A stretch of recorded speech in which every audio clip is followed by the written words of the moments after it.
ஆன்மீக நேயர்களுக்கு அன்பு வணக்கம். நான் இன்னைக்கு இருக்கிற இடம் பஞ்சபாஸ்கர ஸ்தலத்தில் முதன்மையான ஸ்தலமும் 1500 வருடம் பழமையான சோழ மன்னர்களால் கட்டப்பட்ட ஸ்ரீ புஷ்பரதீஸ்வரர் கோயிலுக்கு தாங்க வந்திருக்கேன்.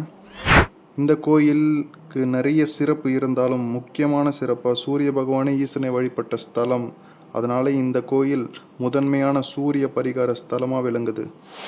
அது மட்டும் இல்லைங்க, நவ கிரகங்களுக்கு தலைவனான சூரிய பகவான் இருப்பதால் இங்கு நவகிரக சன்னதி கிடையாது. கண்வ மகரிஷி ஈசனை தப வழிபாடு செய்து முக்தியும் அடைந்த சிறப்பான ஸ்தலம் இது. சைவ மும்மூர்த்திகளின் ஒருவருமான சுந்தரரின் மனைவி சங்கிலி நாச்சியார் பிறந்த ஊர் என்பதால் இந்த ஊருக்கு மேலும் சிறப்பு வாய்ந்ததாக இருக்கு.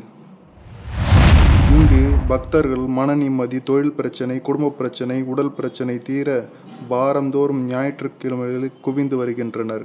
நீங்களும் பிரச்சனை இல்லாத நிம்மதியும் சந்தோஷமாக வாழ ஈசனையும் தாயாரையும் இங்கு வந்து மனதார வேண்டிக் கொள்ளுங்கள். வீடியோ பார்த்ததுக்கு ரொம்ப நன்றி.